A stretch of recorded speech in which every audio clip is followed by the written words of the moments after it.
자, 42쪽 볼게요. 42쪽.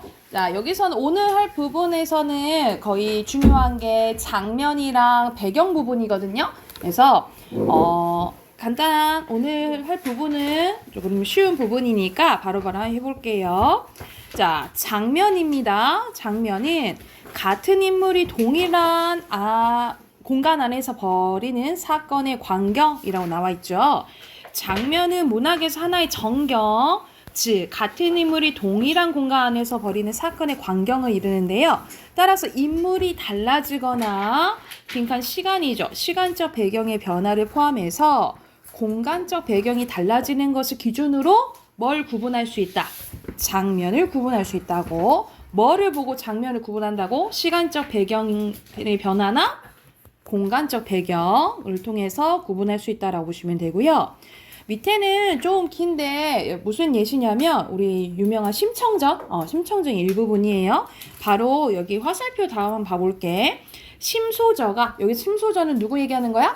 심청이 얘기하는 거지. 심청이 용궁 사람들과 이별하는 공간과 이별 후 심소저가 있는 공간이 수궁에서 우리 청이가 빠진 데가 어디죠?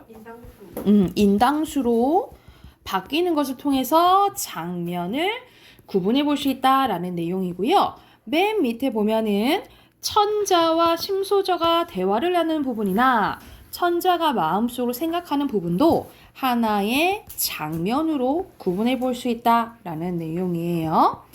오른쪽 예시 보면 하근찬의 순환이대라는 작품인데 여러분 이 작품은 다 알죠? 모르나요? 이게 뭐예요?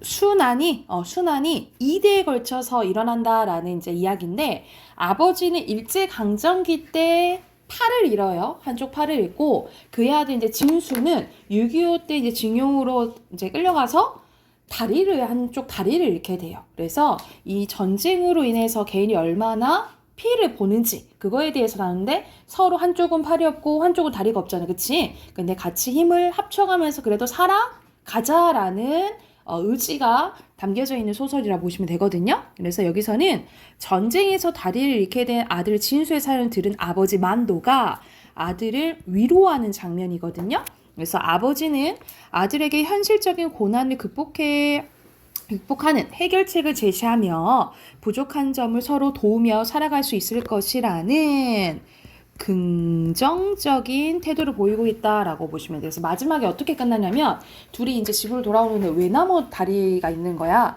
그래서 외나무 다리를 그 아들이 쉽게 갈 수가 없잖아. 그래서 만도가 진수를 이제 업고 이제 건너면서 이제 끝나게 되거든요. 그래서 이제 화합하자 이런 이제 화합해서 이겨내자라는 주제를 담은 소설이라고 보시면 될 것 같아요. 자, 오른쪽에는 이제 앞에서 나도 아까 전에 장면을 구분할 때는 뭘 본다 했어? 시간적 배경의 변화나 공간적 배경을 본다 했잖아요. 그쵸? 그래서 이제 배경에 대해서 나오는데 자, 말 그대로 시간적 배경은 밑에 가보자. 사건이 일어나 진행되는 어떤 시각이나 때를 얘기를 합니다. 그래서 여기서는 전반적인 배경에 대한 설명 나와요. 배경은 좁은 의미에서는 사건이 전개되고 인물이 활동하는 시간적, 공간적 환경을 의미하며 이 시간적, 공간적 환경을 합쳐서 우리 보통 시공간적 아니에요? 라고 얘기를 하지만 우리 문화에서는 자연적 배경이라고요. 시간적 배경이랑 공간적 배경을 묶어서 뭐라 한다고? 자연적 배경이에요.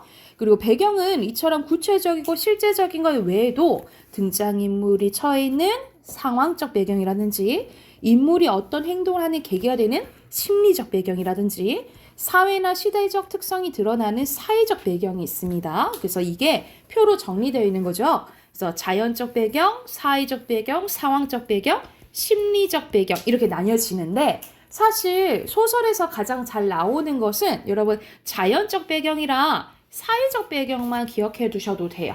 당연히 소설 읽을 때는 시간적 배경이나 공간적 배경 파악해야 하는 건 당연한 거고 사회적 배경은 여러분 우리 문학작품을 보다 보면 시나 소설이든지 어떤 특정 시대가 많이 나오잖아요. 일제강점기라든지 6.25 전쟁 때라든지 아니면 독재정권 때라든지 이런 것들 있죠. 그때 특정 시기는 이제 사회적 배경 또는 시대적 배경이라고 생각하시면 될 것 같아요. 심리적 배경은 심리소설에서 보통 나오는데 이 심리소설 나오기도 하지만 대체적으로 나오는 건 아니기 때문에 배경하면 뭐 기억하면 돼? 자연적 배경이랑 사회적 배경 기억해 두시면 돼요. 아셨죠? 그래서 밑에는 정광용의 사수라는 소설 일부분이 나와 있는데요. 이 부분은 어린 시절 B와 미묘한 경쟁 관계에 있던 내가 배경이 언제야? 6.25 전쟁 때네. 6.25 전쟁의 혼란 속에서 나는 사수로 그리고 B는 사형수로 만나게 됩니다. 그래서 내가 B에게 총을 쏘기 전에 과거에 B가 쏜 공기총에 맞아 귀가 찢어진 상처를 만지며 내적 갈등하는 장면이 나오는데요. 그래서 사격 직전의 나의 그때 심리적 배경이 잘 나와 있다라는 예시라고 보시면 돼요. 오른쪽은 위에는 시가 예시로 나와 있네요. 박재삼의 추억에서라는 작품인데 노란색 부분에 해다 진 어스름 바로 무슨 배경 나와 있어? 시간적 배경 나와 있잖아요. 그치? 이런 식으로 소설뿐만 아니라 시에서도 시간적 배경이라든지 공간적 배경 다 파악할 수 있다라고 보시면 돼요. 자, 뒤로 바로 넘겨볼게요. 자, 뒤로 넘기면 공간적 배경에 대해서 나와 있거든요. 자, 사건이 일어나 진행되는 장소나 자연적 배경을 공간적 배경이라고 하는데 자, 공간적 배경은 사건이 진행되는 빈칸 장소예요. 장소나 자연적 환경을 의미합니다. 그래서 문학작품에서 공간에 대한 인식을 형성하는 방식이 다양한데 공간에 대한 인식을 직접적으로 드러내는 표현을 사용하거나 공간 내 특정 대상을 속성으로써 그 대상이 포함한 공간 전체를 표상하기도 하고 아니면 공간 간의 관계를 나타내기도 해요. 그래서 이때 관계를 이루는 공간에는 작품에 명시된 공간은 물론 여기서는 그 이면에 전제된 공간도 포함된다라는 건데 명시된 거는 말 그대로 딱 드러나는 장소를 얘기하겠죠. 근데 전제된 공간은 이게 있으면 당연히 이것도 있겠지라고 얘기하는 거야. 예를 들어서 우리가 저승이라고 표현하면은 어떤 세계도 있는 거야? 이승 있는 거잖아. 이게 이제 전제된 공간을 생각하시면 될 것 같아요. 그래서 전제된 공간 봐볼게. 인물이 지향하는 특정 공간이 있다는 것은 화자가 지향하는 공간과 반대되는 성격을 가진 다른 공간이 있음을 전제한다라는 내용인데 김시습의 유객이 예시로 나와 있네요. 자, 시읍졸이며 신선 골짝을 들어서니까 나의 백년 근심이 사라진대. 그러니까는 신선 골짝은 어떤 공간인 거야? 나의 근심이 사라지는 공간인 거지, 그치? 근데 반대로 생각하면 지금은 어떤 공간인 거야? 근심이 엄청 많은 공간이라 보면 되겠죠, 그쵸? 이런 식으로 상반되는 이면적 장소가 있다라는 부분이라고 보시면 돼요.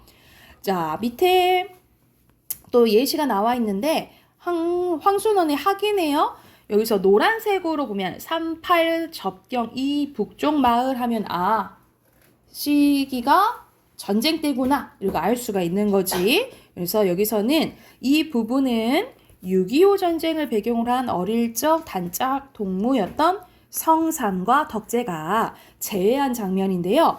성삼은 남쪽 치안대원이고 덕재는 농민 동맹 부원 직장을 맡은 일로 그러니까 말 그대로 북쪽인 거지. 그래서 국군에게 체포된 인물로 등장하여 이념의 대립으로 갈등하는 상황을 제시합니다. 그래서 맨 앞에 나와 있던 38접경 이 북쪽 마을은 한국전쟁으로 황폐해진 우리나라를 의미하는 약간 상징적인 공간이다라고 보는 거예요. 그래서 우리가 소설을 볼 때나 시를 볼 때나 뭐를 봐야 된다? 공간 봐야 된다라는 거고 오른쪽에는 시가 예시로 나와 있는데 김소월의 나의 집이에요. 한번 봐볼게. 들가에 떨어져 나가 앉은 맥기쓰기, 산기슭이죠. 넓은 바다의 물가에 나는 지으리 나의 집. 나의 집을 지을 거래. 근데 어순 바뀌었죠, 그렇죠? 무슨 도치법 쓰였고 다시금 큰 길을 앞에다 두고 길로 지나가는 사람들은 제각기 떨어져서 혼자 간대. 다 사람들은 막 그냥 지나가는 거야. 막 상관해 안 해. 그러니까는 각각 정이 없는 이런 모습을 보여주는 거죠. 하얀 여울턱에 시각적 심상 보였죠. 시각을 할 수 있는 색채 나와 있으니까 여울턱에 날은 저물 때 날이 저문대요. 시간적 배경도 알 수 있고 나는 문간에 서서 기다리래. 이 사람은 뭐하고 있는가? 누군가를 기다리고 있는 거죠. 새벽새가 울며 청각적 심상 지새는 그늘로 세상은 희게 또는 고요하게 시가 청각 계속 나오네요. 번쩍이며 오는 아침부터 지나가는 길손을 눈여겨보며 어떻게 하고 기다리는 거야? 그대인가요? 그대인가요? 라고 기다리는 거야. 그래서 이 사람이 나의 집을 지으려고 하는 거는 누굴 기다리기 위해서? 그대를 기다리기 위해서라고 생각하시면 되거든요. 그래서 여기서 작품에서 나의 집은 화자가 그대를 기다리는 공간이자 그대와 함께 살고 싶은 공간, 희망의 공간으로 본다라고 보시면 될 것 같아요. 자, 오른쪽 바로 와볼게요. 앞에서 나왔던 사회적 배경, 시대적 배경에 대해서 나와 있네요. 바로 설명되어 있는 부분 봐볼게. 사회는 상류사회, 하층민 사회 등 무리끼리 모여 이루는 집단이나 가족, 마을, 국가, 계급 등 공동생활한 집단을 의미하는데요. 이 집단에서 나타나는 공통된 특징을 사회적 배경이라고 한다는 거야. 시대는 역사적으로 어떤 표준에 의해서 구분된 일정한 기간을 의미하는데 봉건적 시대라든지 가부장적 시대라든지 이런 식으로 시간상의 공통된 특징으로 시기를 구분할 수 있는 배경을 말 그대로 시대적 배경이라고 하겠죠. 그래서 밑에는 각각 사회적 배경과 시대적 배경을 알 수 있는 예시가 나와 있는데 홍계월전이네요. 대표적인 여성 영웅 소설이라고 보시면 되거든요. 자, 보국은 영춘의 일을 계기로 계월에게 남편의 권위를 내세우며 남성, 앞에 다 나와 있네. 남성 중심적이고 권위주의고 남존여비의 의식을 보여주는데 이때는 말 그대로 예전에 우리 조선시대까지는 남성 위주의 사회였잖아요. 그쵸? 그래서 여기서는 가부장적 사회구나라는 것을 알 수 있고요.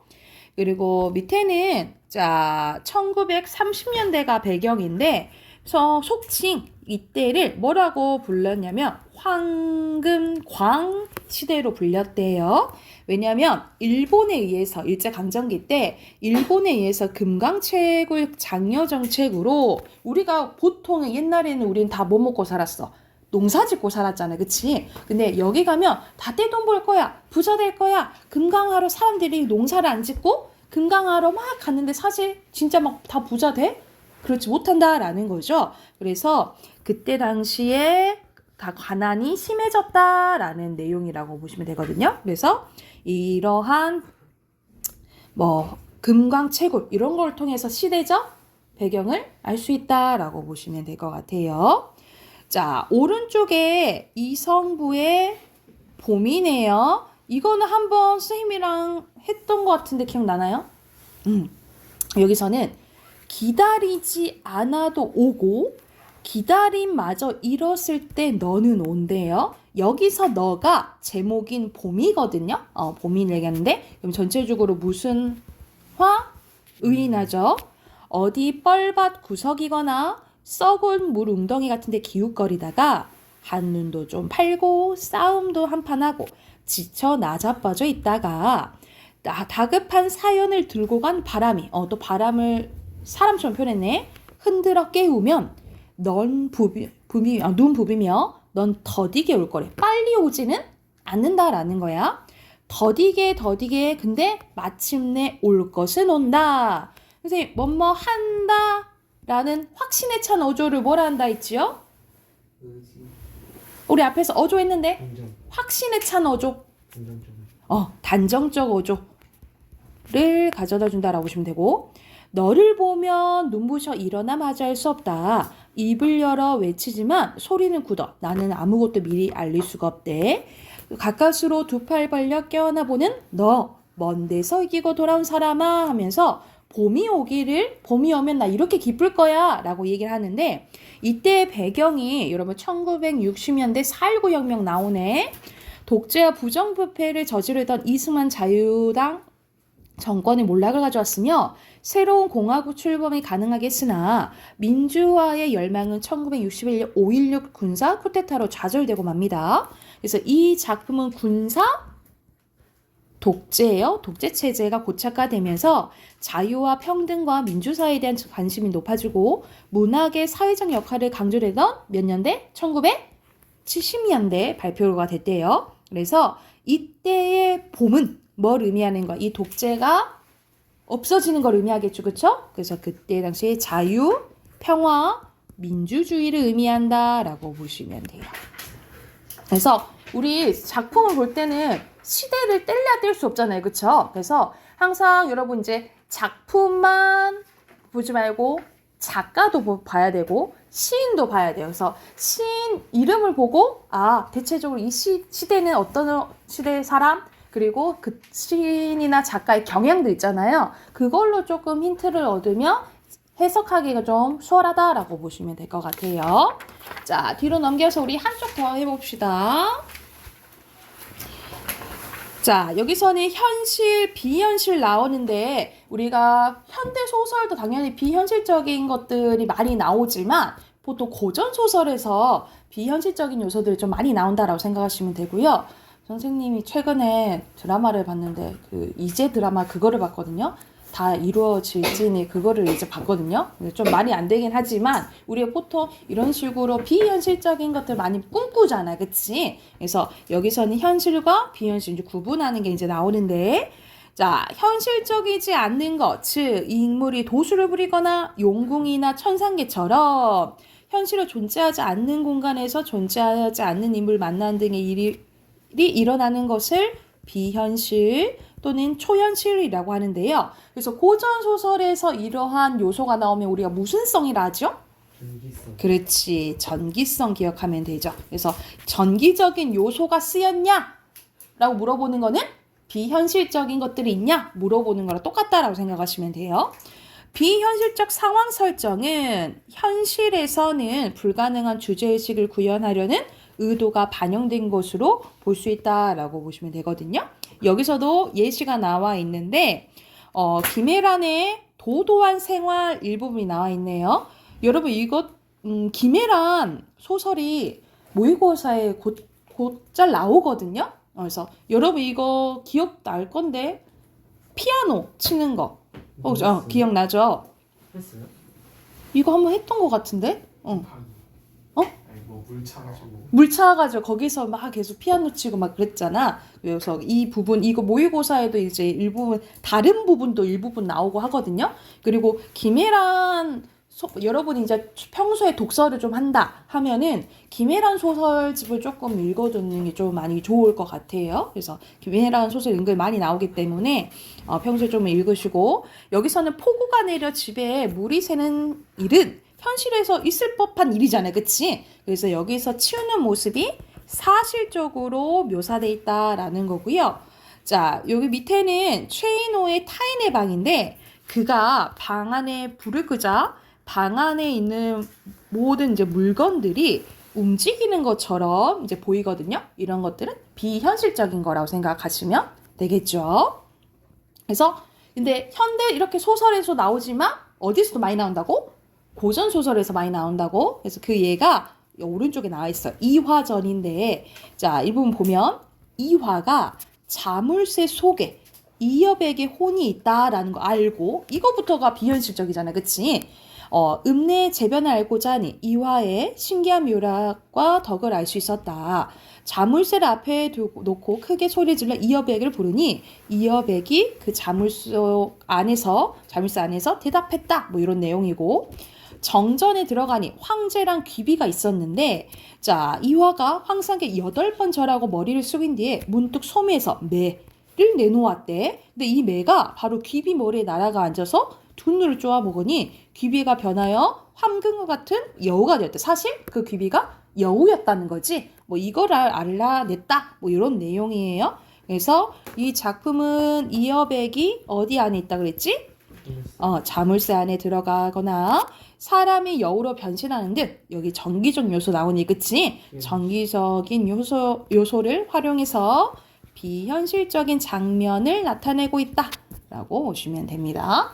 그래서 오늘 한 부분은 간단하죠? 그래서 여기서 알아둘 게 장면, 배경, 그리고 비현실적 요소 이거 참고하면서 47쪽부터 숙제 체크할게요. 네, 오늘 목요일까지 와요? 아니요. 53쪽까지. 이거는 다음 주 화요일까지 숙제예요. 다음 주 화요일까지 숙제. 독서 꺼내세요.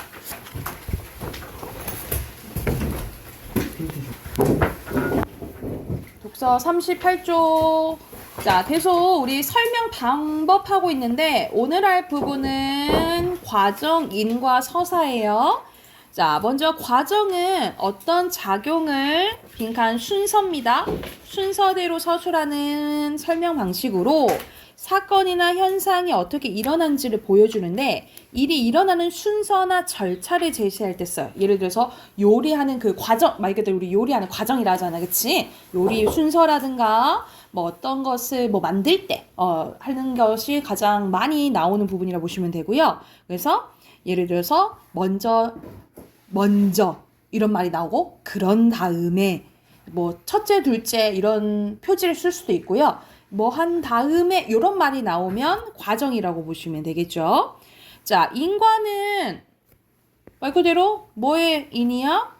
원인의 인, 결과의 과죠. 그래서 원인과 결과는 순서 상관없어요. 원인이 먼저 나올 수도 있고 결과가 나올 수도 있고 그래서 뭐뭐 하면 그 결과 뭐뭐이 된다 이렇게 나올 수도 있고요. 아니면은 먼저 결과 나온 다음에 왜냐하면 때문이다 이렇게 나올 수도 있겠죠. 그쵸? 그래서 원인 말 그대로 원인이 나오면 인과라고 보시면 되고요.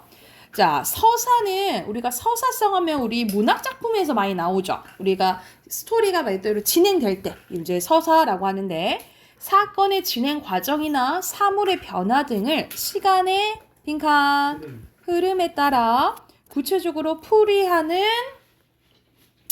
이야기, 말 그대로 소설 같은 거라 했잖아. 이야기하는 방식으로 주로 이야기 중심의 소설이나 기사, 기행문에 활용이 됩니다. 그래서 시간의 흐름에 따라 약간 스토리 얘기할 때 서사라고 생각하시면 될 것 같아요.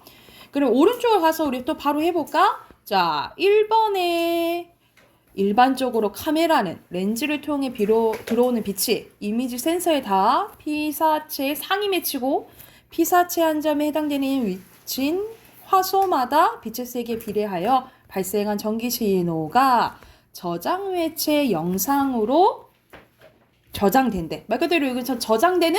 과정. 그렇지, 과정인 거죠. 자, 2번에 보면은 드레즈는 개념적 차이로는 대상만의 고유한 가치나 절대적 다름이 파악될 수 없다고 하였다. 왜냐하면 나왔네? 인과. 그렇지, 인과고요. 왜냐하면 때문이다 나왔으니까. 자, 3번에 변론수를 가르치는 프로타고라스에게 에우아틀로스가 제안했대. 여기선 이야기잖아. 그치? 딱 봐도. 서사예요. 4번 갈게요. 프리즘의 반사면에 손가락을 고정시키면 융선 부분에 묻어있는 습기나 기름이 반사면의 얇은 막을 형성하는데 조명에서 나와 얇은 막에 입서된 빛은 굴절되거나 산란되어 약해진 상태로 이미지 센서에 도달한대요. 여기서는 마지막 보면은 지문 영상 만드는 이것도 과정이겠죠. 자, 오른쪽에는 뭐 상대성 이론이 나오네. 상대성 이론에 따르면 대상을 빠르게 움직일수록 시간이 느리게 흐르고 대상에 미치는 중력이 약해질수록 시간은 빠르게 흐른대요. 실제로 위성은 지구의 자전 속력보다 빠르게 지구 주변을 돌고 있기 때문에 지표면에 비해 시간이 느리게 흘러 위성의 시간은 하루에 약 2.2 마이크로 세컨 맞죠? 어떻게 있죠? 마이크로 세컨 하여튼 7점 뭐라고 했냐? ES로 해낸다고요? 마이크로 세컨 맞죠? 맞아요. S가 그냥 7.1로 합시다. 7.2 느려진대요. 그러면 여기서는 느려짐 쓰면 되겠지, 그치? 또한 위성은 약 2만 킬로미터 이상의 상공이 있기 때문에 중력이 지표면에 약하게 작용해 지표면에 비해 시간이 약 하루에 45.8씩 빨라진대요. 그쵸? 그래서 그 결과 GPS 위성에 있는 원자시계의 시간은 지표면의 시간에 비해 매일 약 얼만큼? 38.6. 38.26씩 빨라진대요. 자, 밑으로 갈게요. OLED 스마트폰에 대해서 나왔네. 야외 시인성을 높이는 기술을 발명하면 다음 같은데 먼저 이런 말이 나오면 설명 방식이 뭐라고? 과정, 그렇지. 스마트폰 화면 안에서 들어오는 외부광은 편광판을 거치면서 일부가 차단되고 투과축과 평행한 방향으로 진동하는 선형 편광만 남게 된대. 그런 다음 이 선형 편광은 위상 지연 필름을 지나서 회전하면서 나아가는 빛은 원형 편광으로 편광의 형태가 바뀐대요. 이 원형 편광은 스마트폰 화면의 내부 기판에 반사된 후에 다시 위상 지연 필름으로 통과하여 선형 편광으로 바뀐대. 그런데 이 선형 편광의 진동 방향은 외부광이 처음 편광판에 통과했을 때 남은 선형 편광의 진동 방향과 수직을 이루게 돼서 이 편광판이 가로막히게 된다는 거야. 그 결과 기판에 반사된 이 외부광은 밖으로 나가지 못하게 된대. 자, 그러면 이걸 이제 정리한 거야. 외부광이 편광판을 거치면서 투과축과 평행한 여기서는 평행한다 했죠. 그쵸? 평행한 방향으로 진동하는 선형 편광만 남고 위상 지연 필름을 거치며 원형, 그렇지. 원형 편광으로 바뀐다 했죠. 그리고 스마트폰 화면 내부 기판이 반사되고 위상 지연 필름을 지나며 그렇지. 선형 편광으로 바뀐다 했죠. 오케이. 뒤로 넘기면 익숙한 지문이 나올 거예요. 오늘 금방 풀 수 있겠다. 그쵸? 많이 봤어요. 세종대왕 뭐지? 여기서 세종대왕이 왜 종이 있는데요? 종이? 자, 답 확인해 볼게요. 자, 1문단에서 종이로 된 책이 주된 기록 매체로 대체될 수 있었던 이유는 뭐야? 부피가 줄어들어서. 만 쓰면 안 되겠지? 예? 보존성과 가독성과 휴대성이 높아서. 여기까지 쓰셔야 돼요.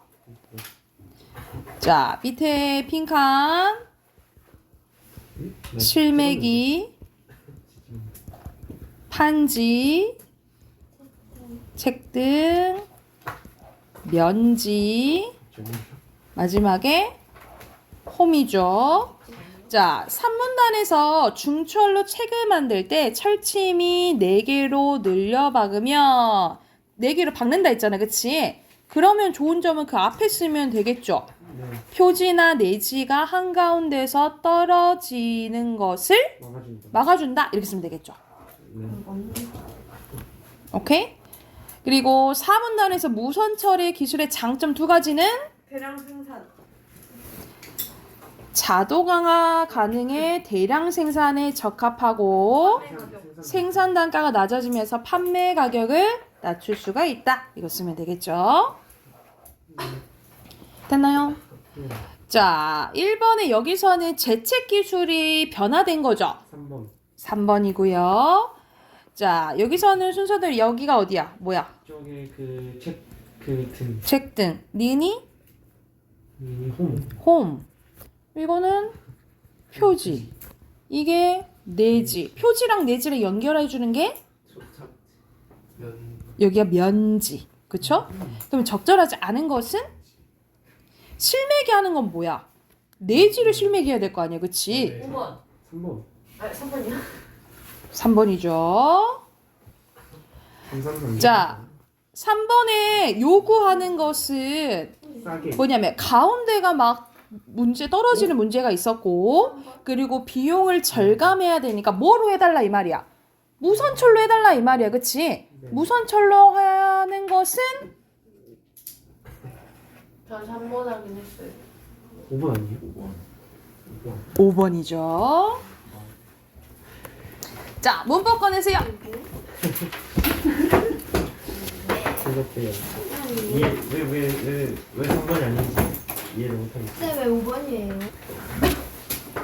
왜 3번이 아니야? 네? 이거는 뭐에 관련된 건데? 3번이 아니에요. 가운데 안 떨어지는 거죠. 큰 가운데가 떨어지는 문제가 있어요. 이거는 요것만 해당하겠지. 근데 비용도 절감하는 거는 무선철 골라야죠. 그런가? 응. 펜칩 4개 하면 제작 비용 더 들어요?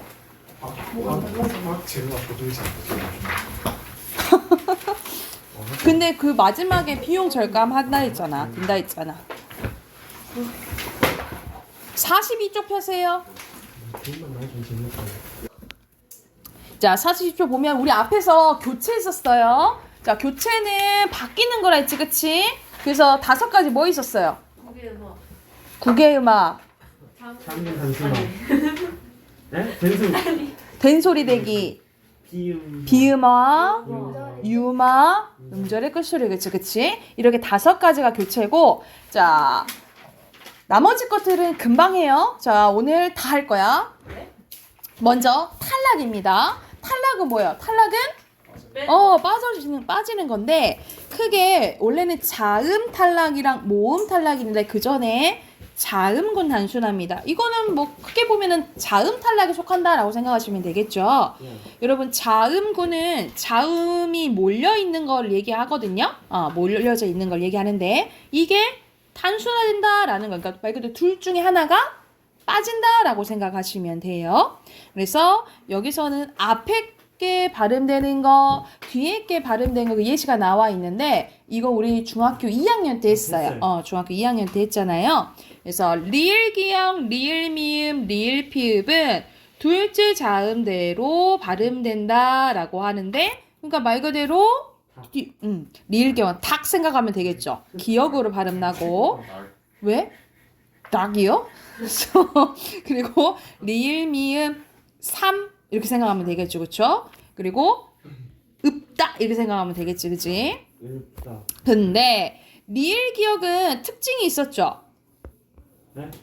리을 기역은 특징이 있었죠. 맞아요. 자, 뒤에 기역이 오면은 리을로 발음된다라고 생각하시면 돼요.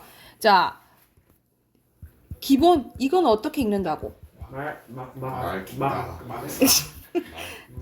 기본이 리을 기역은 기역의 원칙이야. 어떻게 읽어요?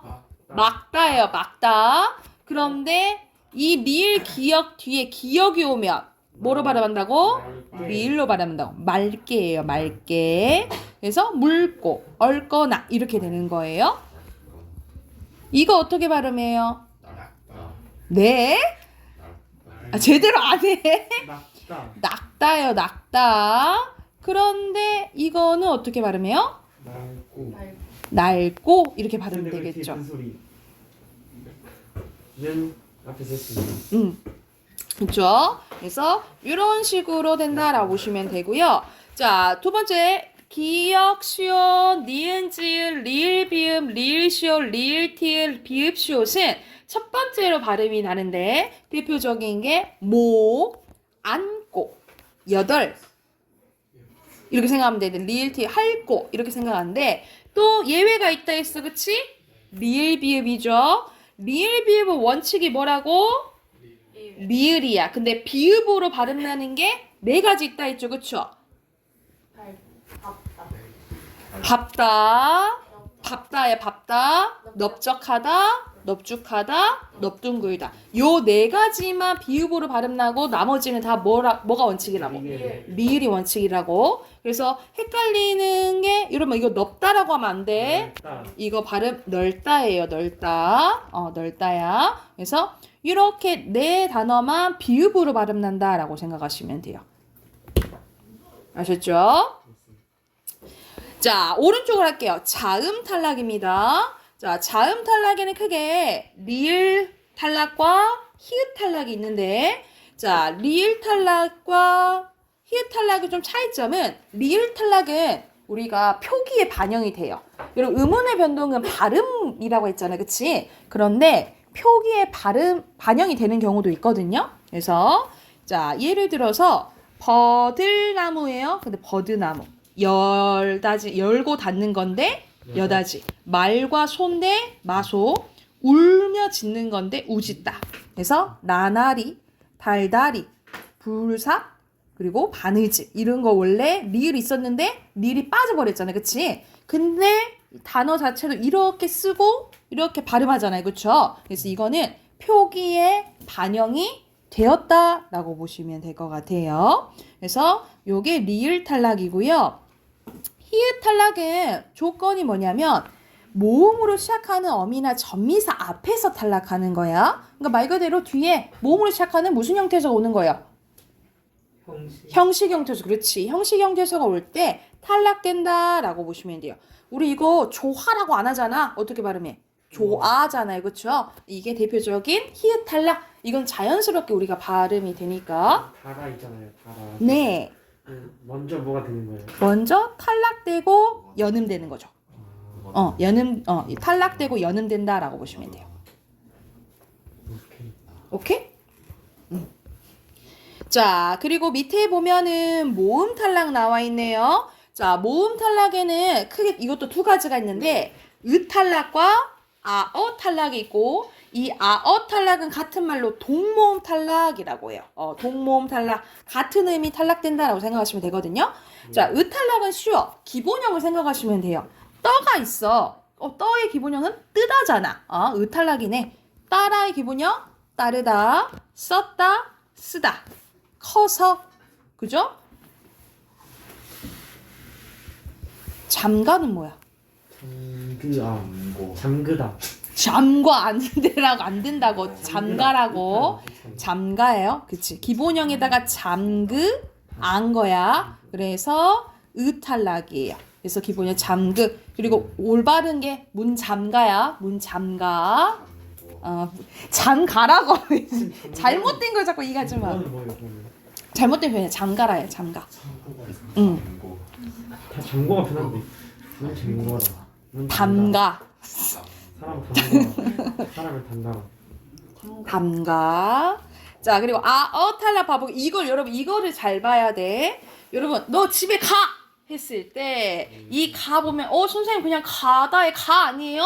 라고 생각할 수 있는데 이건 가에다가 명령형 아가 붙은 거예요. 그래서 아가 붙어서 둘 중에 하나가 탈락됐다라고 보는 거예요. 그래서 여기서 여러분이 너 집에 가라 했을 때 가라는 가 플러스 라 아니에요? 가 플러스 뭐야? 아라예요. 아라가 하나인 거야. 아라가. 그래서 예를 들어서 가서도 마찬가지야. 가 플러스 서가 아니라 가 플러스 아서예요. 아서. 요게 하나의 연결음이라고 생각하시면 돼요. 그래서 똑같이 오니까 하나의 아가 뭐가 됐다 보는 거야? 탈락됐다라고 보는 거예요. 그래서 여러분이 요것만 보고 탈락이네 라고 아셔야 돼요. 아셨죠? 그래서 간단하죠. 탈락. 자음 탈락에는 뭐 있어? 리을, 히읗, 모음 탈락에는 으, 라고 보시면 돼요. 뒤로 넘겨. 그러면 탈락 끝이고. 자, 축약도 간단합니다. 축약도 크게 자음 축약이랑 모음 축약으로 나뉘어져요. 자, 먼저 거센 소리 대기가 같은 말로 써놓으세요. 자음 축약이에요. 자음 축약. 자, 거센 소리가 되는 거야. 그래서 대표적인 예시를 선생님이 가장 예시 든 게 극혐이에요. 켬 이렇게 되지, 그치? 자, 이거는 음운 개수가 몇 개야? 하나, 둘, 셋, 넷, 5개, 6개. 6개죠. 요거는 5개. 그래서 탈락도 마찬가지고 축약도 마찬가지고 음운 개수가 줄어든다라고 보시면 돼요. 음운 개수 줄어드는 거예요. 자, 거센 소리 대기 말 그대로 자음 축약은 기역, 디귿, 비읍, 지읒. 얘는 원래 무슨 소리야? 소리 세기로 봤을 때. 예사 소리. 그치? 예사 소리가 히읗을 만나서 각각 키읔, 티읕, 피읕, 치읓으로 되는 현상이에요. 그래서 대표적으로 우리가 이거 어떻게 발음해? 그렇지. 추가 이렇게 되잖아. 그치? 이게 축약 현상이라고 보시면 되고요. 자, 오른쪽에 밑에 보면 모음 축약 나오고 있는데 사실 모음 축약은 따로 외울 필요는 없어요. 우리가 자연스럽게 쓰기 때문이야. 예를 들어서 되었다 줄여서 어떻게 쓰니? 됐다. 됐다 이렇게 되잖아. 하였다는 했다. 좀 어떻게 하는 거죠? 했다잖아, 그렇죠? 이런 건 자연스럽게 되기 때문에 여러분 이거 글자 없어? 이거 없다고. 너 자꾸 오늘 청개구리처럼 자꾸 그럴래? 이거 없다고. 네? 그리고 맨날 좋아요. 없어요. 귀찮아요. 쓸 게 없어요. 이렇게 그래서 이렇게 쓰는 경우 많은데 없어요. 자, 여러분 되랑 돼지대 헷갈리면 뭐 넣어보라 했어? 새랑 돼요. 아니면 하랑 해. 하랑 그렇지. 하랑 해. 우리 너도 하다라고 안 하잖아. 했다죠? 이렇게 하라고 각각 넣어보라고. 우리가 안 돼 했을 때 안하. 안 하 이상하잖아. 안 해 되잖아, 그치? 이러거라고. 오케이? 안돼. 진짜. 쌤 예? 끊기다 있잖아요. 끊기다. 네. 이거 그러면 자음근 단수다 하면 안 돼요? 먼저 어디 끊기다 얘기하는 거예요? 제일 위에요. 예. 이거는 축약이에요. 자음근 단수 하면 안 돼요. 먼저. 네, 자음근 단수는 아니에요. 항상 축약이 먼저예요. 자음근. 축약. 그럼 저거는 그거 안 변하죠. 음개수. 그대로 아니에요? 아니죠. 줄어들잖아요. 축약이니까. 근데 세부는 똑같은데 하나 둘셋넷 다섯 여섯 일곱. 이거는 각각 세야죠. 여기 밑에 받침은 각각 세야죠. 각각 세야 돼요? 이거 여기 받침은 자음근은 각각 세는 거예요. 진짜요? 쌍자음은 하나로 치거든요. 근데 겹받침은 각각 세는 거예요. 자, 축약 끝. 축약 끝. 마지막 이제 첨가입니다. 여러분 첨가를 잘 봐야 돼.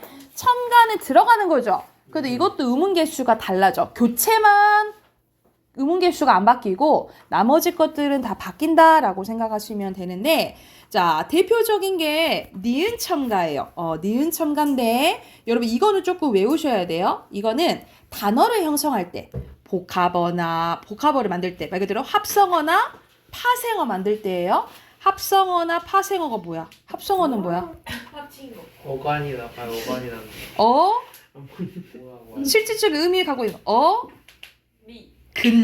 어근과 어근이 합쳐진 게 합성어. 파생어는 어근에 뭐가 붙은 거? 어근에 그 어미가 아니라 그렇지. 접사 붙은 거 이거 말하는 거야. 그래서 말 그대로 단어랑 단어랑 합쳐졌을 때 앞말이 자음으로 끝나. 자음으로 끝난다는 받침이 있다는 소리야. 앞에는 받침이 있고 뒤에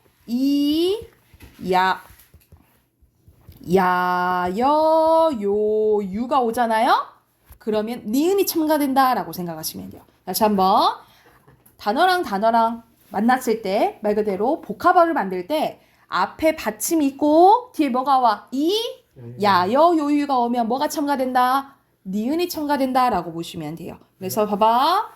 맨입 했을 때 이거 접사예요. 네. 니은 뒤에 뭐가 왔어? 이 야요유 중에 이가 왔으니까 니은 첨가. 늦 여름 했을 때 받침 있죠? 이 야요유 중에 뭐가 왔어? 여가 왔으니까 니은 첨가. 오케이?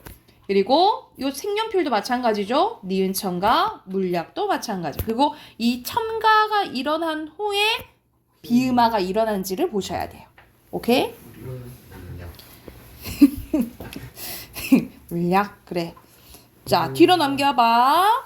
자, 여러분이 이제 요걸 이제 좀 잘 보셔야 되는데, 우리 앞에서 반모음 화가 있었고 교체에는 반모음 화가 있는데 반모음 첨가 요거는 사실 인정을 좀 안 하는 현상 중에 하나긴 하는데 잘 봐볼게요. 허용되는 게 있고 허용되지 않는 게 있는데, 반모음 첨가는 말 그대로 단모음이 이중모음화되는 거라고 생각하시면 돼요. 그래서 우리가 원칙은 기어라고 발음해야 되지만 발음이 기어라고 된다는 거지.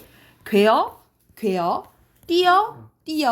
무엇이요 하고 요가 발음된다라는 거죠. 그래서 이게 반모음이 이중모음 발음되는 걸 반모음 첨가라고 보시면 되고, 자, 반모음 화랑은 헷갈리면 안 돼요.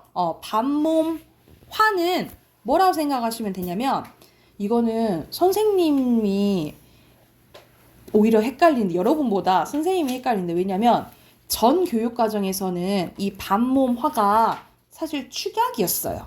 이 오른쪽에 나와 있거든요. 이거 봐봐.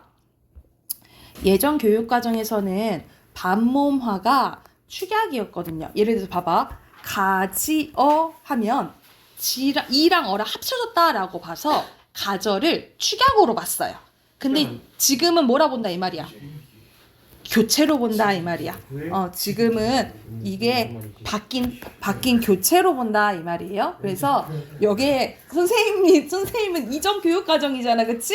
이전 교육 과정에서 가끔 문제를 볼 때 헷갈릴 때가 있어요. 그래서 우리 선생님 앞에서 선생님이 잘못 알려준 게 하나 있거든요.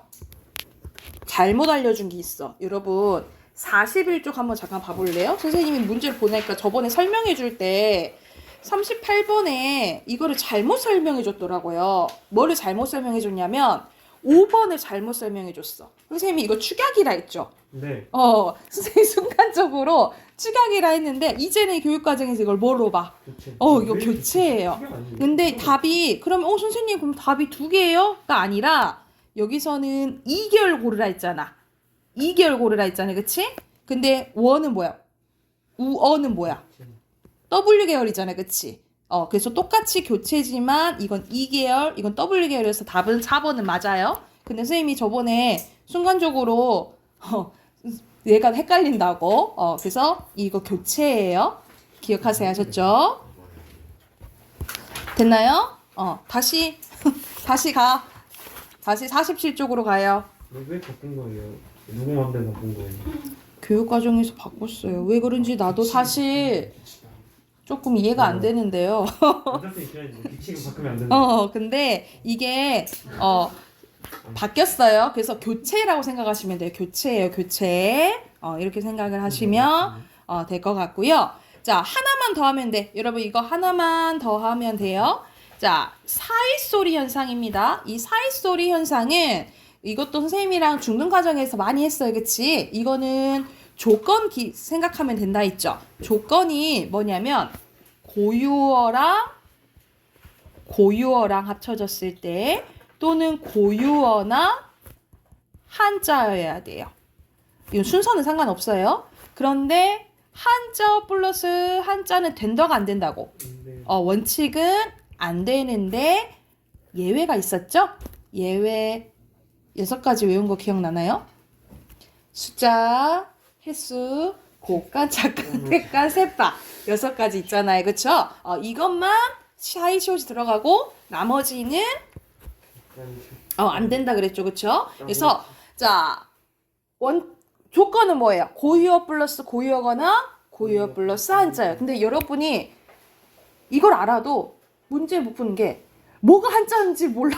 뭐가 고유어인지, 뭐가 한자인지 몰라. 그래서 여기서 나오는 예시들을 잘 보셔야 된다라고 보면 되거든요. 근데 우선은 조건을 알려주면 자, 첫 번째 뒤에가 된 소리가 나거나 니은 소리가 덧나거나 니은이 덧날 때 사이쇼시 들어가거든요. 그래서 예시로 항상 예시 기억하면 대표적인 게 우리가 초 플러스 불 할 때 발음이 어떻게 나? 촛불. 우리 생일 촛불 분다 하잖아요. 촛불. 된 소리가 나요. 그쵸?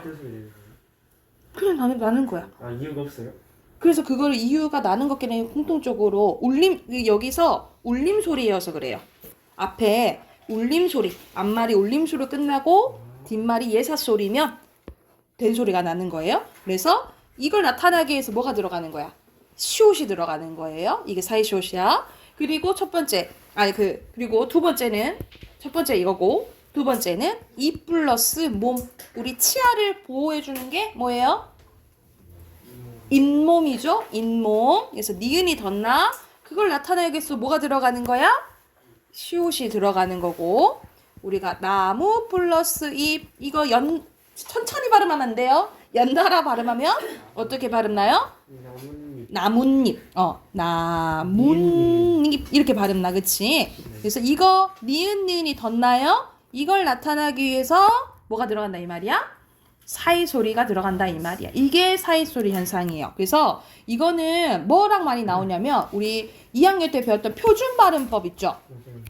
이 표준 발음법과 같이 나오거든요. 그래서 그 조항이 뒤에 나와 있어요, 여러분. 뒤에 48쪽 있죠? 48쪽부터 제30항 부분 있잖아요. 그래서 여기서는 된 소리가 나는 경우, 니은으로 발음 나는 경우, 니은 발음 경우가 다 나와 있는 거고, 오른쪽에 봐봐요. 순 우리말로 됐을 때와 순 우리말과 한자로 됐을 때가 얘가 따로따로 있어요. 그래서 여러분 이거는 조항이 주어져요. 조항이 주어지는데 근데 우리 모의고사 때는 걱정을 안 해도 되는데 언제 걱정을 해야 돼? 내신. 내신 했을 때는 안 좋아질 수도 있어요. 그래서 예시를 한번 봐야 되겠죠. 예를 들어서 귀병 하실 때 귀가 한자어겠니? 병이 한자어겠니? 병이 한자인 거야. 한자인 거야.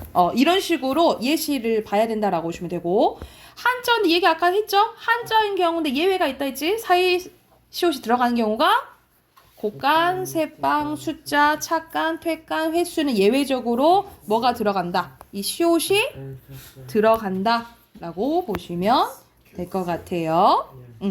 그러면 오늘 다 끝나거든요. 오늘 탈락, 첨가 뭐 있어? 추격했어요. 그래서 뒤로 넘기면 해당하는 문제가 쭉 나오는데 선생님이 다 하진 않겠지. 그죠? 자, 51쪽부터 어디까지만 해오시냐면 56쪽 56쪽까지만 숙제로 내줄게요. 그리고 이거는 다음 주 화요일 가지고 목요일에는 월말표 할까 하면 모의고사 볼 거야. 그러니까는 가볍게 오시면 돼요. 교재 무겁잖아? 그래서 목요일은 가볍게 오시면 돼요. 모여서 모의고사 볼 거야, 알겠죠? 몇월 모의고사? 단어 안 보고 시간이 부족하니까 모의고사 보고 안 할게요.